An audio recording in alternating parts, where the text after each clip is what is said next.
I grew up way up in, we call it up in the holler, in the Great Smoky Mountains of East Tennessee.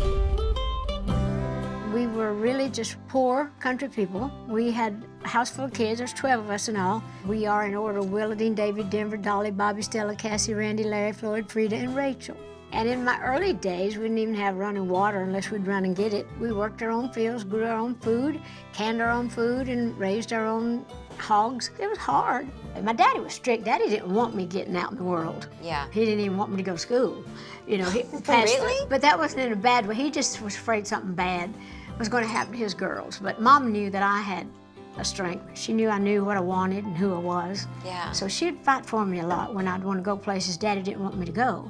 To sing, like to Nashville with my Uncle Bill, where we'd sleep in the car, and that was our room. My bedroom was the back seat, and his was the front seat. And then I'd wash my hair in the filling station bathrooms and put makeup on in the side mirror of the car, and that was just how you did it. Wow. So you learned to do all your hair and makeup and all that stuff by yourself? Oh, yeah. How'd you learn to do all that when they didn't have YouTube and tutorials and all that? Oh, well, you don't need to learn a lot to know how to learn how to tease hair. And early on, I wanted my hair bleached. And I remember one time when I first bleached my hair, I was reading on the bottle, and it said, be careful, so do not get in eyes to do so may cause blindness. So anyway, we put the bleach on, and so we was at the well. My sister was rinsing it out, and she was pouring water over my head, and it was getting in my eyes. And I remember I said, I don't get this in my eyes to do so may cause blindness. You know, it was like, and I was trying to get it out. I was just thinking, I may look pretty, but I won't be able to see it because I'll be blind. And so I was like, I didn't want to be blind. I wanted to be blonde. Yeah. Oh my gosh. Did record companies ever try to get you to change your look? Yes. Or? I was 18 when I came here. And so... Wait, hold on. You were 18 when you came to Nashville? When I moved here for good. I graduated from high school on a Friday night, came here on a Saturday morning. Wow. And I started working with Fred Foster, who owned Monument Records and Combine Music.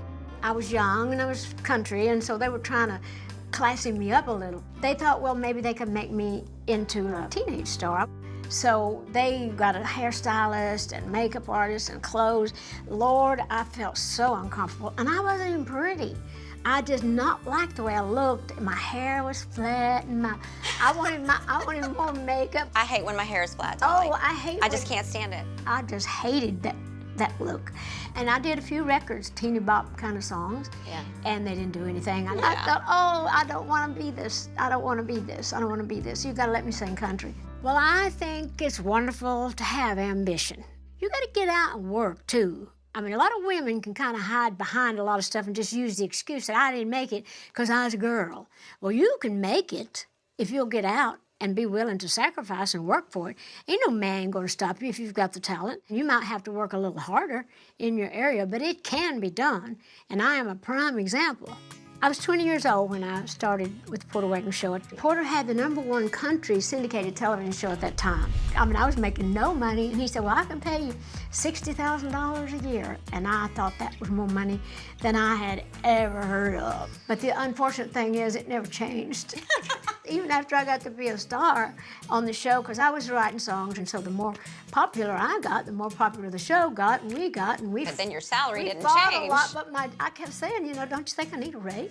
Was it hard to get the courage to say that? Oh, yeah, it was your hard. boss at the time? I cried a lot, and he was very strong-willed. But I pretended like I was talking to one of my uncles or one of my brothers and saying, you're not pushing me around. Right, yeah. I'm a songwriter, and I ain't a girl singer forever. I was out to be a solo artist, and I still want to have my own band. I want to have my own show. I want to have my own life. I don't want to just be the girl singer in somebody else's group. And that's when I wrote I Will Always Love You. So I went back the next morning, and I said, sit down, I have something I want to play for you. If I should stay, well, I would only be in your way.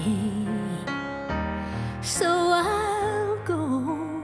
So I sang I Will Always Love You, and Porter was crying. He said, that's the best song you ever wrote. Okay, you can go.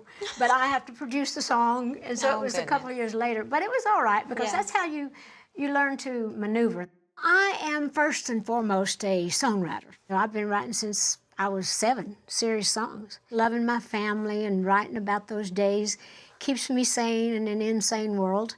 And anytime I get homesick or lonesome, when I'm out on tour or in other countries, I can just get my guitar and sing about home, and it just takes me back there. My daddy always said, now try to keep as much of your own stuff as you can. So as soon as I could, I started my own publishing company. Years later, Elvis was recording here, and I knew the people that were producing him. So they called me 2 or 3 weeks before and said, Elvis is recording. You want to come down and meet him?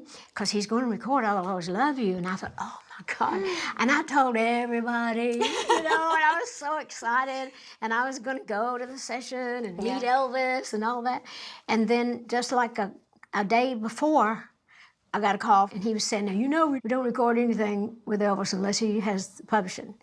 And I said, now, hold on. I said, well, I can't do that. I said, because I've already had a #1 song on it, and it's my most important copyright. Right. And he said, well, then we can't record it. And I cried all night. I was so upset about it. But I thought, I can't do it. I can't even do it for Elvis. Priscilla told me later he was very disappointed.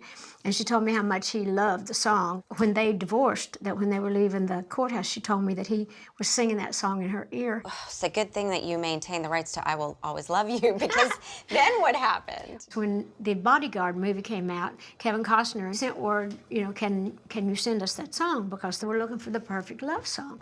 So I sent it out, totally forgot all about it. And then I was driving home, and all of a sudden I hear this sound on the radio. It was like how she started that a cappella, like, if I should stay. I thought my heart was going to bust. I had to pull over, lest I should wreck. It was the most overwhelming feeling I've ever had. And that was Whitney Houston singing your song. And it was Whitney. She took it to so many levels to think that my little song, my little heartbreaking song, could be that big. I felt like that I had arrived as a writer. But you look at it, and over time, like that was such a savvy thing to do, but I do think, I'm sure you've had through your career many times where people said, no, I just think maybe I'll try and, she's not as smart as she thinks she is, that's always been such an inspiration to me, because I always thought, no matter where you come from, it's inside of you. Yeah, well, I got that strength from my dad. My dad was a hard worker. My dad was not educated at all. My daddy couldn't even read and write, but he was so smart. You've got to not just trust everybody. Yeah. You can trust them to a degree, but you got to keep that thing like inside you that says, that don't feel right to me. That's not how that should be. But I wanted to talk to you a little bit about, I came here, it's like 6, 7 years ago, to this house, and I said, Dolly, I think I'm going to start a company for making movies for women and television shows for women, because there's just not enough parts. And I remember sitting there and you saying, I think it's a good idea, and if you ever need my help, you were so sweet. And I was like, yes, I need your help and support. I love working with the men, the movies I've done, but my most success have been like with Still Magnolias, with all those great women. Oh, and my then, God, of course, let's movie. not forget 9 to 5. Yes.